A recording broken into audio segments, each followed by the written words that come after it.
Welcome to episode 32 of Auto Off Topic. I'm your host, Andrew. And I am Brad. How you doing, Brad? Pretty good, yourself? I'm doing well. Enjoying our first nice day in a while? Yeah. Not to bring up weather again, as we always do, but it's finally sunny outside. Yeah, it was been raining a lot, and Yeah. then it would get like sunny. Actually, last weekend was really nice, With a break in the rain for like 24 hours. which was cool because it was a nice the weekend was entirely nice. I don't mind if it rains during the week. Just when you're off on the weekend, it's nice when it's not raining. Right. Especially because we went to Seacoast Cars and Coffee on Saturday. We did. It was a good show. It was our poopy prize for not being on the West Coast and being able to go to Radwood. So we did the local Cars and Coffee out here. Yeah, or go to STPR, and we chose not to go to GRC. Yeah. And we also picked not to go to Greenwich. Yeah. Concourse. Concourse de Elegance. Just simply because it was easier for us to get there. Yeah. It was local, it was quick, it was easy. It wasn't a whole weekend commitment. Nope. Although we would much rather have been in California at Radwood. Yes. But anyway. Because there was not enough Mitsubishis. We wouldn't have had a car there probably, but maybe next year. Maybe. We'll plan this. Yes. So anyway, the other thing about the Seacoast Cars and Coffee was we, for the first time, got to meet listeners that weren't friends and family. Yes, it was actually really cool. Yes. We had people seek out us, which is bizarre and strange and weird, but we don't look down on it. It's awesome. It's great. No. It was really cool to see that kind of like appreciation of what we're doing. So thank you. Yes, we appreciate it. It was I guess it's easy to find us because our cars are kind of unique. Right. In a sea of new Volkswagens and Mustangs, we kind of stood out a little bit, I think. Yeah. Although, all right, so I guess we want to thank Steve. Yep. And Katie and Dave who came Correct. by. Steve and Katie drove a long time, like 2 hours to the Cars and Coffee, too, Yeah. which is even cooler. So Steve has a pretty sweet collection of cars. Yeah. I think his standout is his TE72 Corolla wagon. Yeah, what year was that? I'm going Like to an say 80? it wrong, like an 82, I think. Early 80s. But it's a woody wagon. Yeah. Like for the fake wood sides. It's really cool. And it appears to be like a one of one or something. One of very few. Yeah, one of very few. Like nobody really knows anything about it or can find anything about it. You can see pictures of it on his Instagram page, which is Disco Steve. Disco Steve. It's disc zero, like the number 0 Yeah. _Steve on Instagram. Yeah. It's a really cool car, and hopefully someday, if he ever decides to sell it, one of us can buy it because it belongs. It belongs in the auto off topic realm. Unfortunately, he didn't bring it because he said he had some issues with some Watanabes he bought. He bought a secondhand set of watts Yeah. for it, and unfortunately, one of them was a slightly different offset, and it wasn't figured out until it was too late. Yeah. So he's looking for another. I wish I knew what size it was. Oh, he yeah, was that'd be looking helpful, for, wouldn't it? And we could ask if anybody had one, but I did ask, and I didn't write it down, and now I forget. So, Steve, I apologize. Send us a message, and we'll ask on air next week. Yeah, Steve comments on our Facebook page. So if you see him on there and you have Watanabes... Yes, actually, fun fact, Steve was one of our coloring contest winners. Yes. And I famously have not sent him a prize yet. Yes. As well as our other coloring contest winners. Sorry, everybody. Brad is lazy and broke and awful. And then while He'll get we were talking to Steve, Dave, who is StuntNuts4130 on Instagram. Yep. walked up and was like, "Hey, it's you guys from Off Topic." Yeah, and we're Brad and Andrew? Like, yeah. He's like, oh, I listened to your show. And I was like, wow, this is ridiculous. We'll take it. So really cool to meet them. Both super cool people. And now I really wish I had stickers. I'm going to have to get get some stickers made. But it was really cool meeting all the people, all the fans, I guess you could say, of the show. Mm-hmm. And we certainly encourage that if we say we're going somewhere and you want to come by and say hi, please. We love meeting new people, and we, expand our world a little bit. Yeah, we talked cars for quite a while. Yeah, we were ready to leave, and then we met Steve, and we were there for probably another hour and a half just talking to them, so cool day. And then our sort of local rallycross acquaintance, Pat, Yep. who is Mud Hen Racing on Instagram. Mud Hen, yes. Don't search it the way you told me to search it originally. I don't remember what it was. I think it was Dirty Hen. Oh, yeah. You told me it was Dirty Hen. And if you search Dirty Hen, you get a lot of, we'll call it adult-oriented hentai cartoons. So Mud Hen Racing is what it is, not Dirty Hen Racing. I think mud, like rally. My mud. phone will never be the same because of Andrew's poor suggestion on how to find his. Couldn't Instagram remember what it name. was off the top of my head. Yep, and it was awful. But Pat's got an awesome R53 Mini Cooper. So the first generation of the BMW Mini Cooper. So the supercharged one. The supercharged one. Right. I can't remember what year it is, but he's got it lifted on Clubman springs, and the interior has got like a half cage, and it's stripped out. Yep. Pretty hardcore racing seats in there. Yep, and rallycross tires that he drove there. Yeah, he drove to the car show on pavement on dirt tires. Yeah. He said it was humming along like a Jeep with like 4x4 tires. But yeah, it's pretty awesome. It is pretty But cool. it looks the part when it's got the tires on it. And we saw the car when it was running at the rallycross we went to with Jordan. Yes. And then you probably saw it at Stowe. Yep, you're in Stowe as well. Yeah. The thing sounds mean. It sounds really good, and he's really fast in it. And he's a genuinely nice guy, so yeah. if you ever see Pat rolling around, talk minis with him, talk rally with him, he'll talk your ear off too, so. Yeah, it's pretty cool. So what were some of your standouts from local Cars and Coffee? This Cars and Coffee, by the way, is Seacoast Cars and Coffee, and they have an Instagram page or a Facebook page at Seacoast Cars and Coffee. Yes. I wish I remember the name of the coffee shop that put it on. It's in the parking lot of a Cinemagic theater. So it's a local coffee shop up there that put it on, and they some pretty good coffee. They give away free coffee. They give away free coffee. And they had a DJ playing nice music. Yeah, it wasn't like typical like middle-aged man car show, 50s doo-wop. It was a pretty good mix of like 70s, 80s, 90s, 2000 music. It's like, it reminded me of, it's basically Guardians of the Galaxy soundtrack stuff. I've never seen Guardians of the Galaxy. Any of them? No, I know, I'm awful. I should watch them, especially with Maria. Oh, she'll like it. I know she'll like it. We love superhero movies. And it's totally cool for kids. Like it's we just watched Doctor Strange. We finished that last night. Yeah. So we're definitely into the whole superhero Marvel thing. So it'll work out. But for some reason we haven't watched those ones yet. No, you should watch those. Anyway. Yeah. What was some of your favorite standouts? Well, we spotted the top of it, the roof line as it came in, and we were like, oh, cool, an FJ Cruiser, FJ40 is coming in. Yeah. Is rolling in. And then it kept going. Right. The top stopped and the thing kept going. I was like, that's a weird looking FJ40. So it turns out I put a picture of it, I believe, on my Instagram. Yes. Or it's either on Race and Anger or Auto Off Topic on Instagram, so you can see it. If you want to play along the look at Instagram game. It is a right-hand drive import from Australia. A long wheelbase. Which would have been called a troopy. It was a troopy. Yeah. But it was converted for Australian mining by putting a short wheelbase cab on it and then using the rest of it as a pickup bed. Right. So it was the long wheelbase that you would see troopy, like a troop carrier kind of style. Yeah. But not shortened, just with a short cap on it. Yeah. So it kind of reminded me of, you remember the Jeep Scramblers back in the 80s, the CJ5 base, CJ7 base? They were CJ8s because they were long wheelbase. Yeah. And they had a short roof.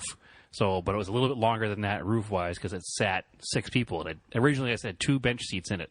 So they could put 6 miners in the vehicle and all their mining gear in the bed in the back and drive them deep into the mines. Yeah. So it was really cool. And the guy imported it like 10 years ago, just before the market was crazy, I guess.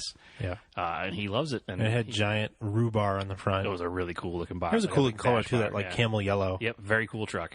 And he had done the Vermont Overland Rally with it in 2013. Yes. And he may do it again this year. We were talking to him about that. So, super nice guy, super cool truck. Yep. There was also a Testarossa. Yep. I was telling my father about the show later on in the day, and he goes, oh, like an old Testarossa? And my mind immediately said, yes. They still make Testarossas? Yeah, what would a new one be? But apparently, because my father is, older than us, obviously. Yeah. A new Testarossa to him is a 1985 Testarossa. Oh. As compared to like a 1957 Testarossa. Oh, right. Right. So I was a little confused when I said that, but it was cool to see an 80s Testarossa because you don't see them ever. Because they're kind of expensive cars to run. Yeah, those are were they a flat 12? Yeah, a Boxer 12. Oh, It was a pretty amazing car. Yeah. I mean, I guess they were kind of more looks than performance kind of thing compared to some other Ferraris, probably. They're probably very fast, but I guess, like, there's other cars are better. They exemplify 80s success. Yeah, it was awesome. So we may not have made it to Radwood, but we saw the car that should have been at Radwood. Yeah, and then we saw a 930. Yeah, there was Porsche a beautiful red 930. Yeah. Yep. But the other cool stuff, there's a couple neat vintage things that Datsun pickup. Yeah, the original Datsun pickup, like a 69, 68. You think it was original, or was the original? The original style pickup they sold here. Although that was a second generation pickup they sold here. Yeah. Do you think it was restored or? Oh, it was definitely restored. Yeah. It was just stunningly gorgeous. Yeah, it's nice to see people spending money on those. Yeah, it had a window sticker with it from a California dealer, so it was a West Coast truck at one point, but yeah, I'm pretty sure it was restored. I mean, I don't think they were that nice from the factory, and if they were, then Datsun was way ahead of the game. Yeah. But it was beautiful. And then parked right next to it is the picture I used for the questions. Carmen Ghia. The Carmen Ghia. Yeah, which I have a soft spot for those. That was a really cool looking Carmen Ghia, too. I liked all the white, the light white steels. Interior. Yeah, they were widened steels in the back. And it was low, but it wasn't like scraping the ground low. So it was functionally low. It looked really good. Neat. And then there was an E21 next to it that was all white. Yeah. 320 or 323. Yeah, with like a front urethane air dam and some yellow fogs. It was pretty cool. I think it had white leather tires too, which I don't hate on those cars. I don't remember. I took a picture and I could look. Yeah. It's not worth it that much. No. And then there was an original Mini, which was kind of interesting to see. Because you occasionally see those pop up around here. Yeah, they're not very common. No. Couple hot rods. But the other thing that we noticed, and it was really only because we stopped to talk to Steve and Katie. Steve actually pointed it out because it was kind of parked off to the side. It wasn't in the main lot. Yeah. And he was like, oh, there's some like Porsche over there. And I kind of spotted he was like, it. oh, there's C356 over there. It's pretty cool. Yeah, and I kind of spotted it, and it was like dark blue, and basically it looked exactly like the new Hot Wheels casting that we talked about. Yeah, probably almost to a T. Yeah, and that's probably where the inspiration came for the Hot Wheels casting. Oh, yeah, 100%. Because it turns out that this was the original Outlaw 356 car. Like, the original one. The car that was built and coined the term Outlaw. Yes. It was Rod Emery's car that he built in 1990. And we know that because after I posted a picture to Instagram. Well, it had Rod Emery's name still on the door. Yes. And we were like, is this really an Emery car? And then it had actual like rally stickers from different events in California. Yeah, like still text stickers on the roll bar, yeah. We're like, oh, this is really an Emery car. And like, what is it doing in New Hampshire? Yeah, like real patina on the nose, and like it's definitely a driven car. Yeah. So anyway, I posted it to our Instagram page, and then I tagged a couple of people that I know Porsches, like Bradley Brownell and their podcast Camden Tub. And Manuel Carrillo chimed in, and he apparently tagged Rod Emery. Yes. Who is Rod Emery on Instagram? Yeah, at Rod Emery. Yes. If you don't know who Rod Emery is, look up his page. You can basically see what he builds there. Yes. Amazing rod Porsches. He commented that this car in about 2010 he put up for a charity auction.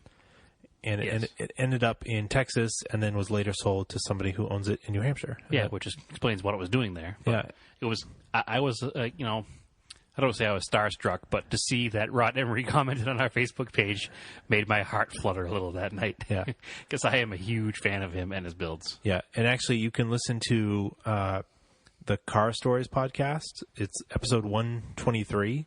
That's the story of Rod Emery. That's Rod Emery, yeah. And basically, he was building 356 hot rods before it was cool to build 356 really hot any rods. Porsche hot rods. Yeah.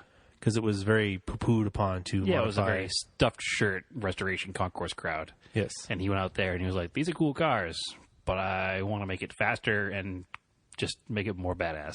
And that's where the term outlaw basically came from. Yeah. In the short version of that story. We'll call Rod Emery the grandfather of the outlaw Porsche. Yes. So that was super cool to see. And it's like, I don't know, the car just like, it just works. Like it's just it exudes like a presence about it. Like the car is just, it sits right. It sounded right. I mean, everything about the car is amazing, and it just makes me that much more angry that 356 Porsche prices are so outrageous. Yeah, because they really just squash beetles. They are. Yeah, but I really want one, but I'll never afford one. So maybe someday I'll build a fiberglass kit. Maybe. Because even those are cool. I guess. And they do a coupe now, too. Which they didn't used to do a coupe kit. They only did the roadster kit. Just build a hot rod Beetle. The Porsche is so good looking. Or, I mean, I'm not really into Beetles as much. I think the Ghia coupes are way better looking. I think the Ghia coupe is more of a 356 substitute than a Beetle is. I would rather have a Ghia coupe than a... I have a soft spot for Ghias. Remember my father's that he had back when I was in high school? Yeah. That I used to drive around? I love that thing. So. It was a cabriolet, but still. It was, but it was still a cool car. It had the semi-automatic 3-speed. Yeah. It was hardly a race car, but what a fun car to cruise around high school years with. But yeah, no, Ghias are pretty cool. I would definitely drive one of those. Yeah, but we finally saw a legit Outlaw Emery car. I never thought Didn't even have to go to California to do it. No, I never thought I'd see it out of SoCal, so... Yeah, so pardon us as New England car people for rambling on about this one individual car. Well, but California people probably are spoiled and see them all the time. It's also, goes back to when we had Alex Grabau on the podcast, and he talked about that New England conservatism. Yeah, yes. You know what I mean? The conservative New Englanders. Yes. They're not Yankee exactly... Yankee conservatism, yeah. They don't show off their stuff. Because I've never seen that car at any other events. No, and we've been to, German Car Day, which is, the car show in the area to show off your fancy German cars at. Yes. Or different Porsche shows. We've gone to Porsche Day, Porsche days that we've seen, all these cars at. We've never seen that car. So it was cool to see it at just this very laid-back, non-judged Cars and Coffee. Yep. So anyway, that was pretty cool. Oh, by the way, you mentioned Manuel Carrillo. Yes. His Instagram, which everybody should follow because he takes great pictures and videos. Yes. Is MC3 Films. Yes. So don't forget that part. Okay. And while we're on it, because we were talking about Porsche experts, so our friends over at Camden Tub Podcast, I just want to say congratulations on 200 episodes. Yes, and we'd like to extend a special thanks to them because, the past 3 episodes straight, yes, they have just stuck in plugs for us without any kind of asking or prodding. So if you're a new listener and you're coming over from Camden Tub, we thank you for giving us a try. And if you're an old listener who hasn't listened to Camden Tub, go give those guys a try. Give them a listen. Sit through Cam's Beach Boys talk. They talk a lot of cool stuff about Porsches, and they're both cool guys. So yep, they also talk Japanese cars. So they do. We like them for that too. So Cam actually has not very often mentioned super low mile FC RX-7 that I like a lot. Yeah, they're both kind of like you. They have a bunch more cars. Than they. Bradley Burnell is basically West Coast Brad because he's on the East Coast. He's Brad on the West Coast. It's true. And he has more cars than he knows what to do with, and he has more cars than he knows what to do with parked all over the place. Yes. So at least mine are all in the same state. He has cars parked in 3 different states. Okay. So, yeah, we're basically the same person as far as our ridiculous amount of cars goes. So, in other stuff, I was cruising the interwebs this afternoon. Yes.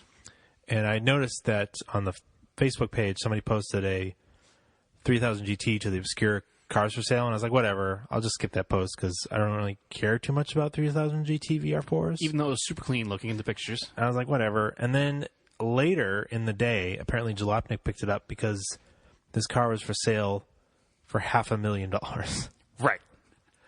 I thought it was a typo. It can't be a typo because the person typed out in the ad. Yes. $500,000 typed out. Well, in the, it's a Craigslist ad, first of all. Yes. Which is obviously you would sell your legitimately $500,000 car on Craigslist, right? Yes. I will cut you a check for $1 million, and you just cut me back the difference. But I saw it, and I saw the $500,000 in the asking price, and I was like, well, $50,000 is reasonably on the high side. Yes. It's high for not a roadster, but it's a super clean, unmolested last year VR4. There aren't very many of them. I can see asking $50,000 for one. Maybe is it worth 50? 35. Realistically, I would price one of those cars. The nicest one, probably 35. Right. As in, and I don't want to say investment piece because they're not going to go up a lot, but as a collector piece. Yes. The Roadsters, maybe a little bit more. Yes. But anyway, so I thought that it was a typo, and he just got a little egregious and added an extra 0 when he was typing in his listing. But yeah, it later on in the print part of the ad says $500,000 in letters. I know the parts are expensive for those cars, and a lot of the parts aren't available anymore. Right, but you could build every remaining 3000 GT on the road for $500,000. Yeah, I don't know why he was listing out how much all of the interior pieces cost, and I don't know where you're getting these pieces because they're not new. Somebody's searching them around the world. Well, you remember you had a story about a customer. Yeah, I did have a customer come in and buy parts from me when I was working at the dealership that would, I don't know, he was restoring it, and he would just buy body paint. He was buying so many parts. At one point I was like, listen, I'm just going to give you the body shop discount. Wholesale discount? Because I almost felt bad because he was spending so much money. I wonder if it's the same guy that did it when I was there. It wasn't even a VR4. It was a... I think this guy had a VR4. Okay. I had a guy with an SL. He was buying all the Mitsubishi part-numbered screws. I had that guy. He was like a Jamaican guy. Oh, no. I had a different guy. I had a white guy. Oh, okay. And he came in, he was like, can I just show you under the hood? I was like, all right. He's like, I just want to buy all of these bolts. And he like waved his hand under the hood, like the engine compartment. I was like, all of them? I was like, oh man, and then I forget what I talked him into. I was like, yeah, you're like, no, here's a can of silver spray paint, have at it. Yeah, I mean, I was trying to explain to him how to restore a car. I was like, I don't know. My philosophy of restoring cars is a little different than the next person. Well, if you were restoring a numbers matching Hemi Cuda convertible and you wanted to do something like that, it makes more sense. When I try to put a car back together, that especially one of these Mitsubishis that doesn't have a lot of extra parts laying around anymore because they haven't been made, I try to source used parts from forums. Well, the other thing is when you're restoring a car, if a fastener is in generally good condition, you put all the fasteners together and you send them out and have them zinc plated. Exactly. You don't buy all new ones. No, because it gets really, really expensive really fast. Yeah. I know when I was putting the Galant back together, unfortunately, because there are several part outs always seemingly going on at the same time, but I was able to source a bunch of nice original OEM parts that mine was missing and put mine back together. Far cheaper than trying to buy new ones, even though I had a discount. Yeah, you'd be like $15,000 to that car. Yeah, try to buy everything from the factory. It's just silly. So I just found my method is to try to find the nicest used pieces for the car that I can before I have to buy new ones. 100%. Yes, 100%. I 100% agree with you. That's the way I do it. Anyways, so I guess that's a good segue into project cars. I also, since it was such a nice weekend, spent the majority of the weekend working on the Montero. Restoring a Montero. Yeah, the 99 Montero. No, it's not. It's not really getting restored because it's getting. I would actually call that a sympathetic restoration. I guess. You're recommissioning a car that was kind of cast to the wayside. It's a nice, solid car, faded paint. The interior is dingy. Yeah, it's got some weird little things it needs. I wouldn't call it. It's not a restoration, but it's a recommissioning. No, more than we're just else. Bringing it back to life. Yeah, giving it a second lease on life. Yeah. So anyway, I swapped all the lifters. We talked about this the past few weeks. If anybody hasn't been listening, yes. It was making a knock in the motor. Yes, and we've talked about all the different things we've tested and So I swapped out all the lifters. We bled them. I changed the oil. The noise is still there. It seems a little less. It does seem a little less. The truck has tons of oil pressure because we hooked up a manual oil pressure gauge to the oil filter housing, and at warm idle, it's 30 psi, and then it's healthy. You rev it up, it goes shoots right up to 80 psi, it's real healthy. No smoke, nothing. It starts right up most of the time because actually we figured out what we thought was wrong was the coolant temp sensor. The coolant temp sensor for the ECU failed, which is that same part number that every Mitsubishi has. Yeah, back to my Sapporo has the same part number. It's the 2-blade one that runs the ECU or whatever it was in the Sapporo. Yeah, so it we went to start it and it was cold. It immediately went to low idle, warm idle. Yeah, it was sputtering a little bit. And then I tried to rev it up and it would sputter and die. and then threw a check engine light finally. And then you checked it. You plugged the scan gauge, the gauge, and what did it say it was reading at? It said that the coolant, it was like coolant sensor, like either malfunction or out of range. It was like negative 40 degrees. Yeah, Fahrenheit. So basically what that switch tells it to do is it says the engine's really, really cold. You need to negative dump 40 degrees. Yeah, I'm surprised it has any kind of reading for that at all. Yeah, that you need to the ECU needs to dump a ton of fuel in it to keep it running. Yeah, it was basically drowning itself. Yes. Like you'd give it a little throttle. Now I think of it, it smelled really rich while it was trying to run. It did, yeah, but you give it a little throttle, it would just stumble and die because it was just soaking the spark. So, regardless, I ordered a new one, and I will switch that this week. But we've decided that, my dad and I, we've decided that we think it's pretty strongly that it's just piston slap. Which you guys are very experienced with because your My fiance's Subaru does that. With 200K just does it until it gets, it does it until it gets warm. Yeah. I mean, like, really warm. Like, you can be driving the car for 45 minutes, then all of a sudden it gets quiet. But it only gets, like, noisy at idle, which is the same thing. Yep. Once you've got some RPMs in it, it seems to be fine. So what's a common cause for a piston slap? So we think probably because basically what happened to this truck is it got overheated. It's from Arizona. They replaced the heads, put it back together. Actually, they refurbished the heads, put it back together, and then it started making piston slap, or it started making this noise. So probably what happened is that the aluminum piston inside the steel block or iron block warped. One of them. Yeah, a little bit of a oblong shape to it. Yeah. But I can't find, I drained the oil out. We stuck a magnet under it. It was draining out. No metal flakes, nothing. Which is, we initially thought it was a bearing noise. Yeah. And, as a bearing goes, when you lose a bearing, you have generally metal flakes. Yeah, because as the bearing will out. The bearing will wear out, and then you'll wear into the crank, and you'll have metal on metal. So I figured, you know what? I don't feel like taking the engine out right now. And as the kids say, we're just going to send it. Well, the thing runs. It runs. And it runs good. So if you can put up a little bit of noise. Yeah, I'm just going to monitor the noise. Yep.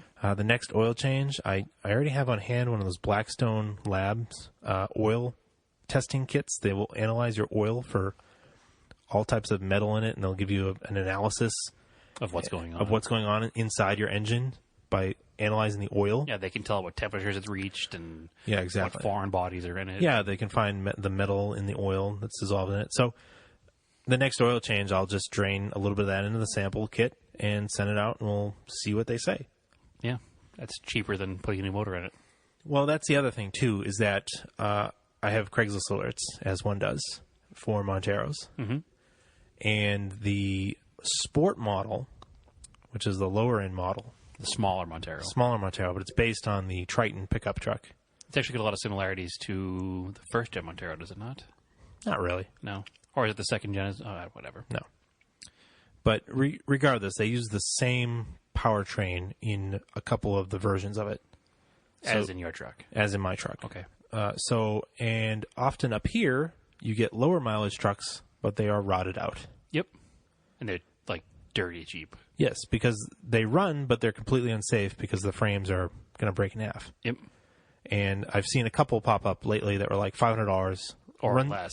Yeah, runs and drives, frame rotted, 4 parts only. Yep. So basically, it's very common. I'm just going to keep my eye out for the right one, for the right price, with the 3.5 single overhead cam. Yeah, because some of those are like 100,000 miles or less. Exactly. And just yank the engine out of it and, make sure it's okay. But then that engine swap can be done in a week and not a month. Probably a weekend. Yeah. Well, I'm counting taking it out of the junk truck, too. Oh, okay. Which will be difficult because it's rusty. Yeah. Well, the engine shouldn't be too bad. Cut it out. Yeah. And what's the bonus what comes with that, too? Because what else does the Montero Sport have that you want? Yes. If you get the right one, you can get the 4.9 years out of the diffs. And what's in your truck now? My year Monteros came with 4.2s. Okay. For better fuel economy. Okay. But it apparently makes them a bit sluggish. And the 4.9 wakes it up quite a bit. The 4.9 wakes it up quite a bit, especially if you want to put like 32s or 33s in the truck. It's pretty much free horsepower at that point. Mm-hmm. So, and that's just ring and pinion swap. That way you can keep the rear diff locker. Yep. That sounds like a a good plan. So we'll definitely keep our eyes out for that truck. Yeah, exactly. They're around. Or I might even find another full-size Montero. With the same problem, a rotted junk full-size Montero, which actually might be better because that will have a New England interior, which won't be as sun-baked as yours. That's true.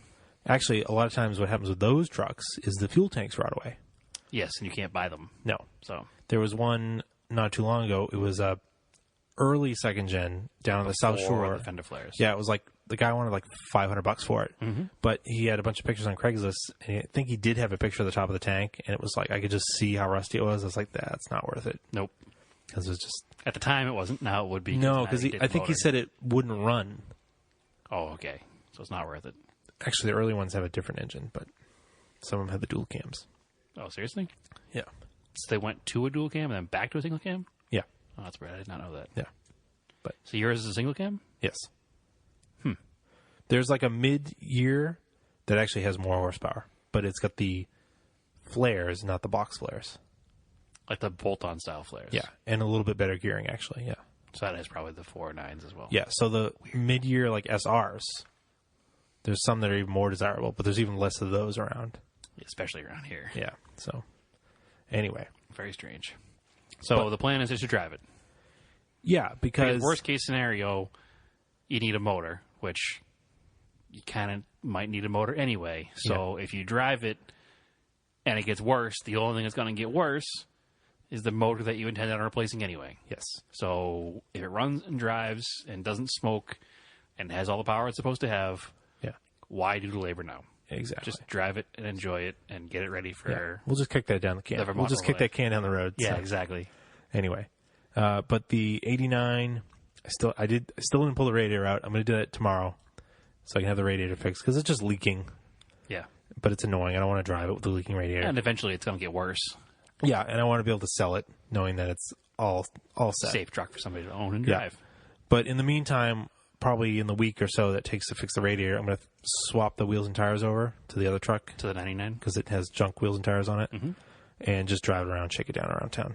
Yeah, you might as well before you get to buy wheels and tires anyway. Yeah. And then you have wheels, but buy tires. Yeah, exactly. So once it's all set and it's good to go, then I'll buy tires for it. Sounds excellent. I wish I had a project car update, but I do not. You got nothing? Well, we finished welding the trunk floor into Jordan's STI. Yeah. Was a lot easier to do once we got all of the rubberized undercoat off the bottom of the car. And you tried some thicker patch metal? Yeah, we used 16 gauge. Ideally, I wanted to use 18 gauge because it was closest to the... It's hard to find at Home Depot, though. Huh? Home Depot didn't have any, and I was was a Sunday afternoon, so it was my only choice was to go to Home Depot. So I used some 16 gauge, which isn't a big deal. It's just a little bit thicker. So it was a little bit challenging to mate it to the factory sheet metal, because by the time you got the heat enough on the 16 gauge, it wanted to burn through the factory sheet metal. Yeah. Because it was that much thinner, but it worked out, and it burned through a couple of spots because I'm not an expert, but, I closed it out as much as possible. We hit it with some seam sealer after and called it a day. Yeah. So when I get my welding skills up a little bit, I will take his car back in the garage and redo it. But for now, at least it's not a rot hole anymore. Yeah. Well, what do you think about welding sliders on? That's easier because it's very thick metal. You're not going to burn through it. Okay. So welding to a frame is... Plus, when you're welding something on like sliders and you're doing like a butt weld, like a... not necessarily a butt weld, but like a 90-degree weld to a channel, so you have a lot more material to work with. Okay. As opposed to what I was trying to do on Jordan's car was a butt weld. Yeah. So when you're doing a butt weld versus like a lap weld on sheet metal, you don't have much material to work with because you're doing the thin edge of the sheet metal to the thin edge of the sheet metal. So if you give it too much heat, you're going to burn the sheet metal away. Okay. So instead of actually welding it to the next piece, it just gets too hot and just melts like butter. So when you're doing... Like molten steel? Yeah, exactly. Like molten steel is what it is. But when you're doing something like the frame sliders, you have a big, thick chunk of metal and a big, thick chunk of metal with a 90-degree, surface to weld into. So it's a little bit easier. Well, I figured it was like kind of like a low-risk thing for me to try. Yes, it's very low risk. Like... Worst case scenario... It's an ugly weld underneath the truck. Exactly. We can grind it and paint it and call it a day. Yeah, well, we're going to have to paint him, but yeah. Well, yeah, but, as they say, some people are welders, some people are grinders, and we are not ashamed to be grinders at the moment because we're new at this aspect of the hobby. So Yeah. we'll get there eventually, but, nobody makes a perfect bead their first weld. Well, I'm not going to lift the truck right away, so some slider is going to be useful. Yes. To not damage the... And they look cool, too, when you pull off the, factory running board style pieces that are there. So, yeah, I'm down to help you do that, and I'll teach you what little I know about welding. You can learn your welding from me, so... But that's my project car update. Didn't work on my car, worked on somebody else's car again. Story of my life. I have 15 broken cars, and I'm always working on other people's cars. I think we should, you just pick a car and we'll just fix one. Yeah, we have a couple cars that are at that point. Let's go do it. I also think we should just pull the bumpers off the Blue Colt, but because that's a free mod. We'll do it tomorrow night. Yeah. I'll bring it down. All right. Anyway, so it is a question week. It is. And we have quite a few questions. Do you want to start with the ones on the main page or your page or my page first? Let's start on the Auto Off Topic page. Okay. So Andrew put together a wonderful graphic with a picture of that Carmen Ghia from the Seacoast Cars and Coffee this past weekend. I did. And he so nicely asked our listeners I asked. to ask us some questions. Little typo right there. As questions you are. As questions you are. So, the first listener to ask us a question would be that gentleman that we met this weekend, Steve Booton. Yes. The man, again, who was looking for Watanabes. So if anybody has 14-inch Watanabes, give him a hello, and he might want to talk to you. Yep. But his question is, and it's kind of an interesting, funny question, would you rather daily a Donk DeLorean, Yep. or a stanced Bricklin SV1? I had to think about it. I had the answer already. I gotta go with the Brooklyn. Yes, 100% Bricklin. Because both cars are cool. Yeah. DeLoreans are good-looking cars. Yeah. And making a Donk out of one would make it not a good-looking car. Right. Bricklins are not as good-looking of a car, but I don't hate the aesthetics of stance, so it would still kind of make it a bad-looking car better. I don't like taking an actual performance car and seeing it stanced out, or you call it. But a car like a Bricklin that's more of a styling exercise than a performance car, I think it would work out. And if anybody doesn't know what a Bricklin SV1 is, it's a fiberglass car from the 70s. SV stood for safety vehicle. Oh, it had giant front bumper, didn't it? Huge bumpers. Yeah. Fiberglass with gull wings? Fiberglass with gull wings. They had one of the first factory-installed rear view cameras. They had like a CRT monitor? They had like a 3.5-inch black and white CRT monitor in the dash. So they were interesting cars. There's a story behind them, maybe not quite as interesting as a DeLorean story, but there is a story behind them. But I can picture rolling into like a Cars and Coffee event in a stanced out Bricklin. Just why not? Yeah, no, that'd be cool. It's such a dumb car. You might as well do dumb car things with it. Whereas I like DeLoreans, and I'd hate to see one jacked up in the air, as a dog style. Mm-hmm. So, stanced Bricklin all the way. Yep. Next question. What was one failed concept car that you wish you could own today? And vice versa, what is one concept car that should have never made it into production? Okay, so the car that should have never made it into production... I feel like it's an easier one to answer first. ...is the Prowler. No. Well, that's my opinion. The Prowler, in the iteration that it came out, was wrong. Oh, with all the safety bumpers and all that stuff. If the Prowler came out with a proper manual gearbox and a V8, I think it would have been a whole different story. I guess. But the problem is it came out and had a 3.5-liter Chrysler Concorde motor and automatic only. So I think that's where it failed. Mm-hmm. I would rather them have never made the PT Cruiser than the Prowler. Okay. Because I don't have to deal with seeing Prowlers on the daily. I do have to see PT Cruisers on the daily. Yep. So that is a no for me, the PT Cruiser. As far as a failed concept car that I would like to have today, Yeah. the Aerovet. Okay. Because I don't love Corvettes.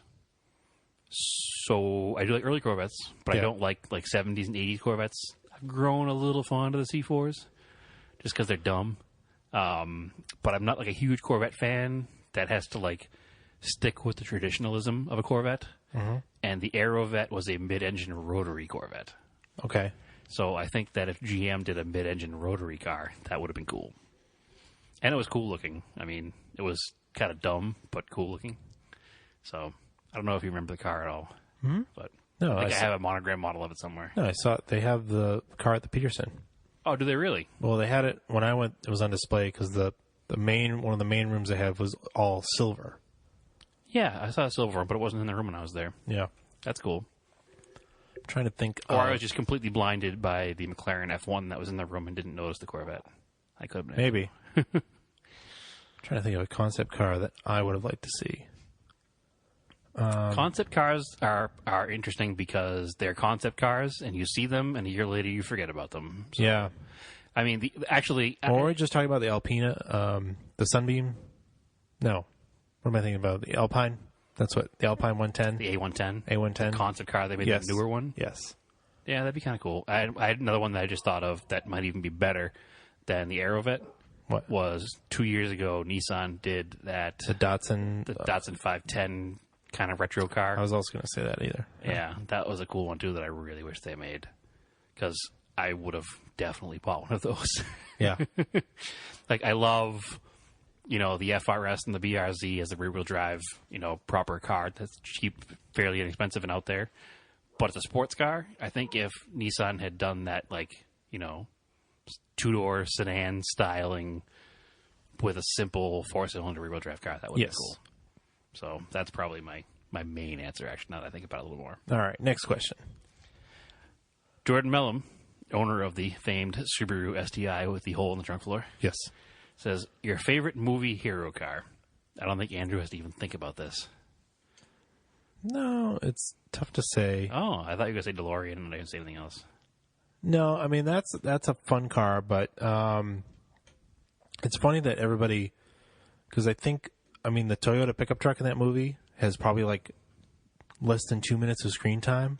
But there's replicas of it all over the place. Yeah, that's the one everybody loves. Actually, there's definitely more replica DeLoreans than there are the Toyota pickup trucks. Yeah. But I think that truck has gotten a little more recognition lately because Toyota actually used it in new Tundra or Tacoma advertisements. Yeah. They made that new version of it. So, oh man, a hero car. Trying to think outside of the normal car movies. Outside of the box. Yeah. But I mean, well, I like the terrible Hot Rod 356 in King of the Mountain. Oh yeah, that's a cool one. Yep. Oh well, you know what I like? I actually like the 55 in 2-lane blacktop. Yeah, that's definitely cool. Which I think it's the same 55. It's the same one in American Graffiti. Yeah. Yep. So that's definitely a cool car. A little outside the box. Yeah. Yeah, that's probably my favorite. Even though I'm not big into drag racing, just that type of car is just really cool. A flip nose 55. But we kind of have a weird thing for 50s and 60s style hot rods. Mm-hmm. So that fits that bill. I'm not going to say that particular 356 Porsche is my favorite. It's up there. I don't know what my actual favorite movie hero car is because I like most of them. But I'm going to go the Mitsubishi route because, fanboys. Yeah. Cannonball Run, the original, has the black flat side Starion with Jackie Chan driving it. And I forget the character's name, the actor's name, the big tall guy that played Jaws. Richard something. Yeah. Anyway, I can't remember his name. He's in the back and he works all the little computer buttons like the smoke screen, the oil slicks, and all that stuff. So I would say the black Starion. Okay. So all right. Predictable. Which in the second movie they kind of ruined it because they turned it into a Subaru Justy.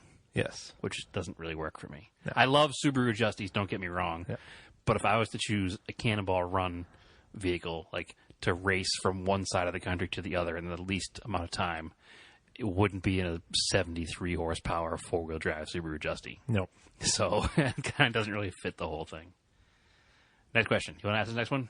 You got it up? Don't have it up? I don't have it up. All right. Go for it. Adam Nielsen says, I've been musing over Conquest lately. As you should. That's all you. As a guy who's never owned any Mitsubishis, what do I need to watch for when I'm looking at them? I don't know what part of the country Adam's in. Do you? I don't know. I don't. Okay. Well, just like anything, you want to look for rust, obviously.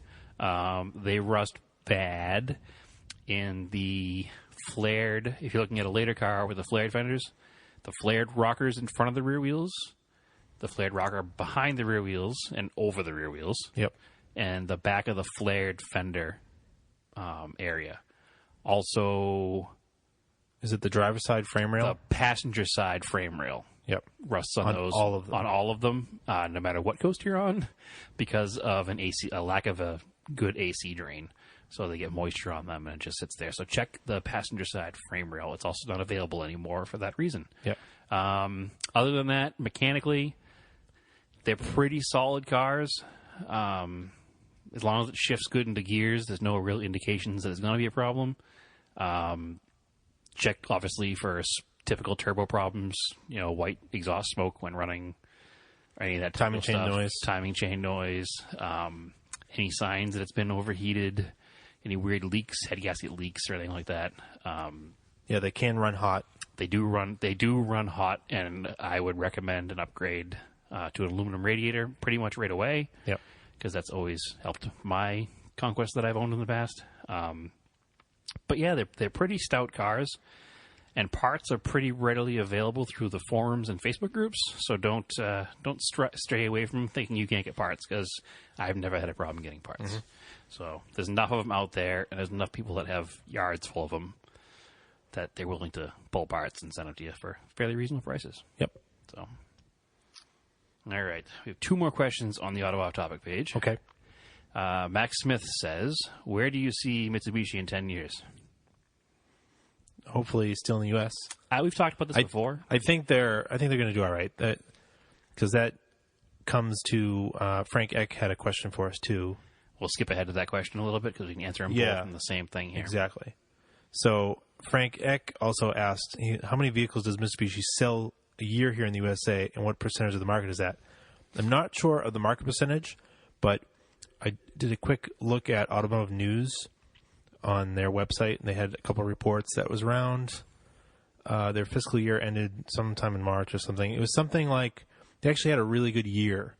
It was over 135 to 140,000 cars. Okay, so 130,000 cars. That's not a lot. Through the whole line is not a lot, because I saw that same number. Yeah. And I said, in comparison, I wonder how many. Now, this is a whole line. So you're talking every Mitsubishi they make, from Endeavors to, I'm sorry, Endeavors. It's all Outlanders, Outlanders and Sports, Lancers, and Mirages. So there's across 4 cars, the entire product line. Yes. And they have 392 dealers in the United States. So it's 130,000 cars across 4 cars in the whole product line. Yeah. So I said to myself, I wonder how many Corollas Toyota sells. They probably sold double that.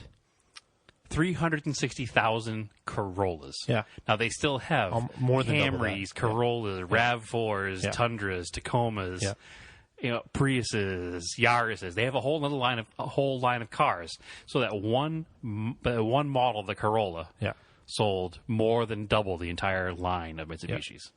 But what they've been talking is that they're going to run lean for now. On purpose.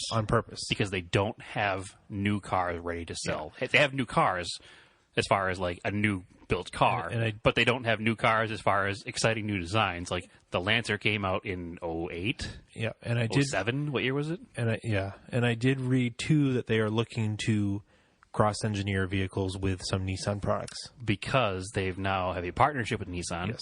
And the former head of Nissan is now in charge of Mitsubishi. Well, that actually changed another guy. I think his name is Mann. Last name Mann. Oh, Gokin there is not in charge anymore? He put somebody else in charge. But he's still there. Yeah. So he pretty much rescued Nissan from the throes of death. So hopefully he can do the same with Mitsubishi. And if they intentionally run lean and they make it a profit at 100,000 cars, Yeah. then they can stay here for as long as they want. The Yeah. problem is you can't run your business the same way Toyota does. Yeah. When Toyota's selling millions of cars, if you're only selling 100,000 cars, you have to change the way you do things. They do want to increase the dealer network to help sales. Yes. This is all stuff I was reading in Automotive News. What else was there? So the other thing, too, the partnership with Nissan and Mitsubishi actually made Nissan one of the third, like right after GM, as one of the largest auto manufacturers? Yes. Interestingly, too, for Mitsubishi, the largest amount of sales worldwide was the United States. Was it really? Yes. So, there you go. Yeah, that's strange. I thought they were doing better in other markets, but No. they have good products in other markets they don't sell here, and I think that it would behoove them to bring some of them here if they can get them. Some of the stories on Automotive News were talking about bringing small SUV. Well, they already have small SUVs, but That's their bread and butter car. small right now, is pickup Motorsport. trucks. Honestly, I think that the next company to bring a good small pickup truck to the United States is going to do very well. You need to bridge that gap, my opinion, because F-150s, like 1,500, let's say, half-ton pickup trucks Yes. are huge. They're ridiculous. Like, they are very big. Small trucks are the size of old half-ton trucks. Yes. Now, go to a Massachusetts, you're not going to see this so much. Like a Frontier is a good-sized truck. Even a little smaller would be nice. Yeah.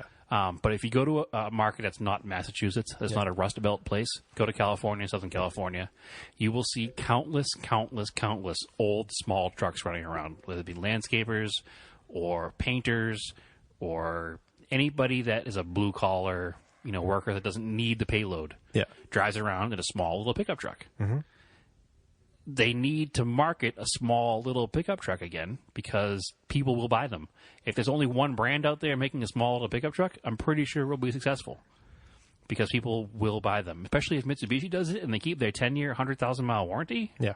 I mean, how many little trucks would they sell? Yep. I think they would sell millions. I mean, maybe I'm wrong because I'm not in automotive marketing, but there hasn't been a small truck for quite a few years. The Ranger's gone. That was the last of them. Mm-hmm. And that was only sold to fleets. Mm-hmm. So even those fleets that bought hundreds of thousands of Rangers would probably buy hundreds of thousands of little Mitsubishi trucks if they sold them. Yep. And if they have the truck in other markets. Mm-hmm. So it's just a matter of getting it, crash tested and EPA certified. All right. So anyway, The next question. ranting about Mitsubishi again, Yep. as we always wind up doing. Yep. Joe Davis with a serious question. Yes.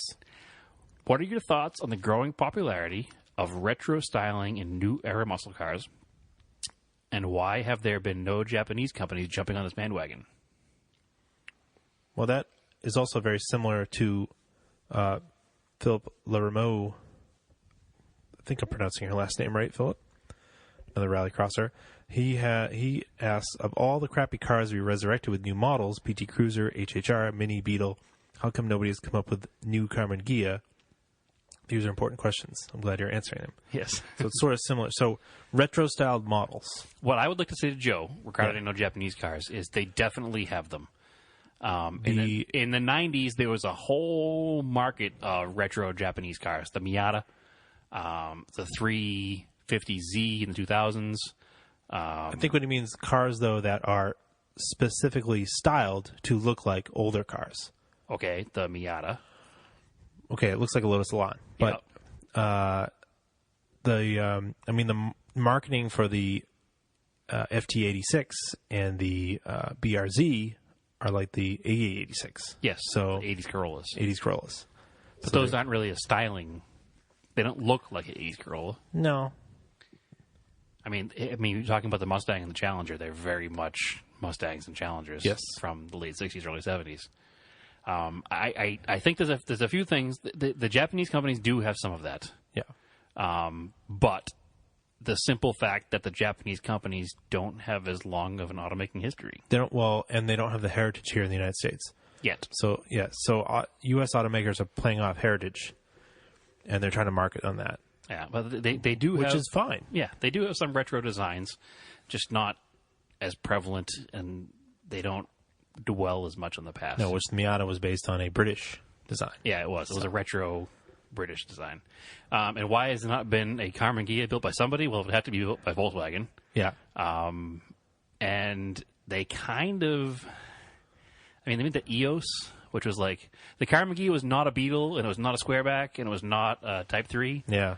And they had the EOS, which is like not a Beetle and not a Golf. It was kind of like a... But it was still a convertible.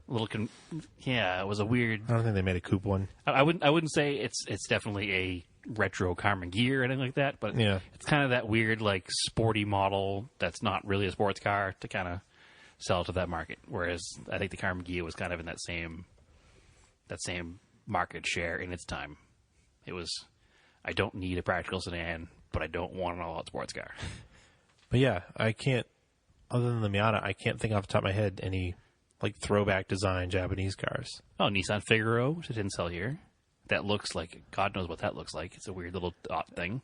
Yeah. The POW, Nissan POW. Okay. I mean, that was a specific line of cars that were throwback cars. They looked like old cars. And they have niche manufacturers in Japan, like Mitsuwaka, that does very retro designs. You do have in the GTR that does have throwback styling cues to other GTRs. I disagree. I think the GTR is not even styled. I think that they just drew a box and cut the corners off of it. No, it has round taillights and stuff. It has similarities to older ones. I guess. There's a lineage. But that's why I brought up the 350 and 370Z. Because those do they have a lineage. lot of little things that I think the casual observer wouldn't catch. But things like the shape of the quarter windows is the same as the shape of the quarter window on a 240Z, and there's a lot of weird little things like that. So Nissan's good at this. Yeah, apparently it's all Nissans. Nissans and one Miata. Yeah. Is about it. Yeah, because I don't think Toyota cares that much. Yeah, I think it's... The American cars have... they had marketing here in the 60s and 70s, and people like the 60s and 70s cars. Yes. So they've got to make new versions of them. There aren't enough people that are hankering for a 1972 Toyota Celica that Toyota's going to be like, hey, we can sell 1 billion of these if we make them look like 72s again, because they're just not known enough. I think that's all it is. I think it's just know your market. All right. So that's the last one on the off-topic page? the last auto off-topic page question. I'll move to your page? No, we basically answered the 3 that were on my page. Oh, yeah, because Phil and Frank were those two. Yep. So and the ones on your page. Go to my page. One last click here. Miles Cash says, as us anything. Yes. It's making fun of Andrew's typo. Which I'll never live this down. Yeah, life is going on, whatever. Alexander Grabau. Alex Grabau, who we obviously know from a couple weeks ago's podcast. Mm-hmm. Why are American special edition cars always focused on aesthetics? Do you expect the STI RA to be as lame as I do? First question, why are they focused on aesthetics? That's a simple answer. Because people bought them. Yeah. And they said, screw it.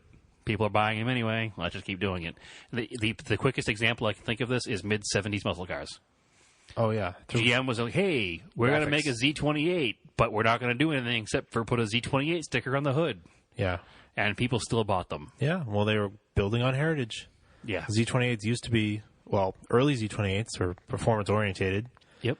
Then the Malaise era, they were not. Correct. I mean, at least they're back to it now, but... Yeah, and that's just the simplest thing I can think of is people still bought them, so they said, screw it, we don't care, we're just going to do this. Yep. And they did it for a long time. Even every car line, the Chevy Citation, yes, they had the X11. The first couple of years, X11 had different struts, different sway bars, had a little more performance as far as handling goes. The last couple of years, X11, just stickers. Yep. No reason for it other than stickers.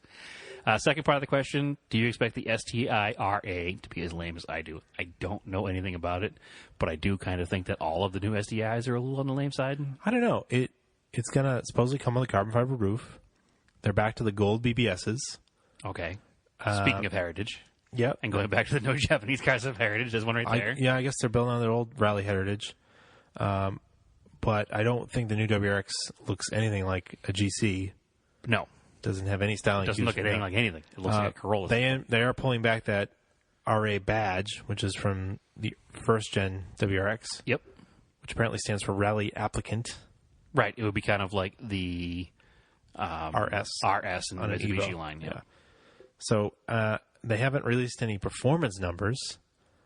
So at least they're making it lighter with a carbon roof. That does improve handling.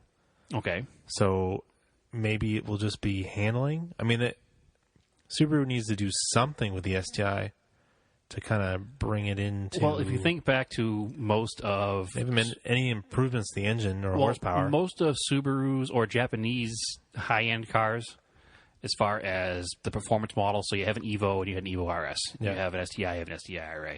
They've never been more horsepower, per se. It's always been focused on lighter weight and basically lighter weight. You know, an Evo RS and an Evo GSR had the same motor. Just the RS had, crank windows and no radio. Yeah. So it's... No trunk trim. That's kind of always been the way it is. I'm not a fan of the STIs or the WRXs in general since the, early 2010s, whatever the body style changed. Yeah. The 05, 06s, I guess after that, I'm not really into it too much. So I consider them kind of lame anyway. Mm-hmm. But as far as it goes, a special edition, if it's lighter weight, there's no negatives to making cars lighter. No. So I'll take it. Justin Hughes, for the 8th week in a row, asks us what's the airspeed velocity of an unladen swallow. To which I responded to his question already that he is speedily on his way to a lifetime ban. And we're not going to answer his question anymore. No. So, Justin, continue to ask the question. Yes. We like having that, but you're never going to get an answer again. Chris Dorado, who still refuses to join Facebook and uses his wife's login, and we'll harass him a little bit for that because he says he doesn't know how to use Facebook, but he has no problem using it under his wife's name. Yes. So Chris Dorado, under his wife's name, says, would you recommend stepping backwards, vintage-wise, for a daily driver? Say from an 04 to a 97 to 00 model year vehicle, or always move forward? Chris, you're asking the wrong crowd. Yeah. Drive what makes you happy. Don't think about anything else. No. I mean, I'm pretty fine with daily driving for me, anything that's like from the mid-90s to 2000s. I'm fine daily driving anything from 1896 to 2017. Oh, Brad, why are you late? Oh, I had to fire up my steam engine. If I could do it, I would. Trust me. Can you believe it? They don't have any coal. I know. All this coal has been processed into oil and gasoline. Where can I get raw coal? Yeah. I think that we're the wrong people to ask that question, or I specifically am the wrong person to ask that question, and I think both of us can agree that drive what makes you happy. Don't even think about anything I know why else. he's asking it, because he's looking at getting rid of his Suburban. For a second-gen Montero. Right, which we're obviously also going to agree is a good idea. I think he'd be perfectly fine and happy driving that around. Yeah. I think he'd be more happy than driving a Suburban around. Yeah, a little bit better mileage. Tiny bit. Not much better. Probably pretty similar. Yeah. But his wife has a newer minivan that's perfectly reliable. Yeah. He has a company vehicle that he drives every day. Yeah. So it's not like he needs to rely on this thing every single day, all the day. But it would be fine. He'd be fine with it. And I think most importantly, our credo here should pretty much be drive what makes you happy. Exactly. We drive old crap cans. We're happy with it. We enjoy it. It makes us who we are. So. All right. Next one. We're getting a little long here. So last one. All right. Pushing forward. Yeah. Jeremy Nutt, what automotive-related life goal that you are currently working on, or what is an automotive-related life goal that you are currently working on, or maybe should be? I'll let Andrew answer this one first, because mine is probably well known, because this podcast is brought to you by Vintage Imports of New England, yes. Brad's company. He's trying to build into something. I guess I would like to see some WRC races or WRC rallies in Europe. That'd be a nice thing to see. As far as like bucket list items, absolutely. I mean, they're a goal to go see them. Yeah. I'd like to see Le Mans. There's a bunch of racetracks I haven't been to. Like most of them. Yeah. Yeah. Neither one of us have been to many racetracks in the grand scheme of things. Yeah. Racetrack touring, I don't know. Well, some people go to, ballpark touring. Yeah. So automotive tourism. Yeah. Maybe you have an idea there. Yeah. It could be an automotive tourist agency. Yes. Automotive travel agency. Yeah, well, my main automotive-related life goal is getting my business up and off the ground. Yes. I'm a year in. It is up and off the ground. It's just, taking that next step and becoming self-sufficient and not having to have another day job to help, pay the bills, is one of them. And the other life goal, I think, is just building more cars. Just continuing to be happy as a car guy and building cars and having fun cars and racing cars. That's it. All right. So thanks, Jeremy. It's a good question. All right. Well, anyway, let's plug our social media. I have an important plug today to do before we do our social media. My lovely wife, Deb, is finishing up as we speak. As we're talking on this podcast right now, she's in the final stages of publishing her second book, her first children's book. Yes. Written and illustrated by her. Cool. It's called Yankee the Fish. Yes. Yankee as in we're all Yankees up here because we're the North. Yep. So Yankee the Fish.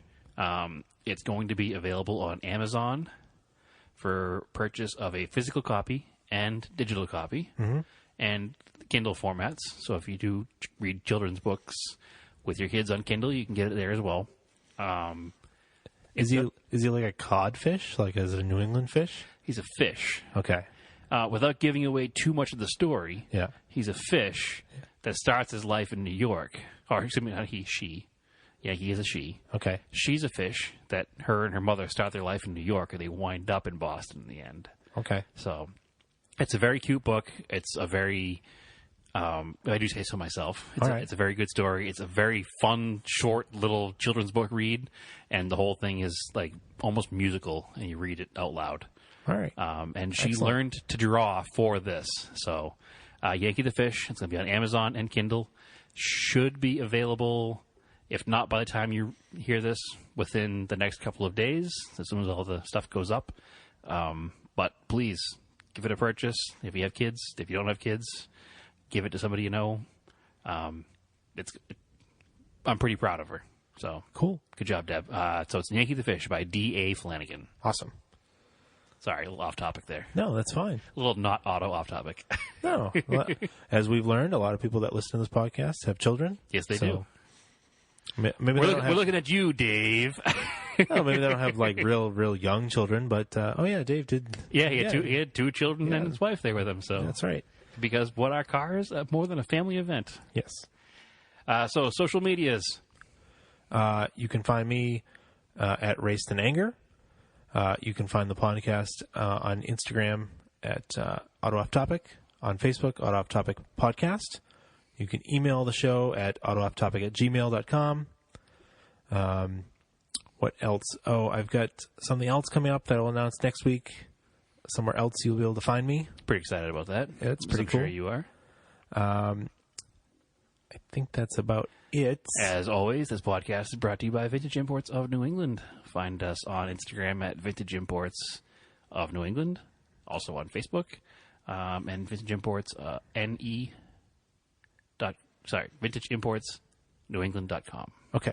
Yes. Sometimes I forget my own website. Yes. Pretty good, huh? All right, everybody. Thank you for listening. Yes. Keep your cars analog.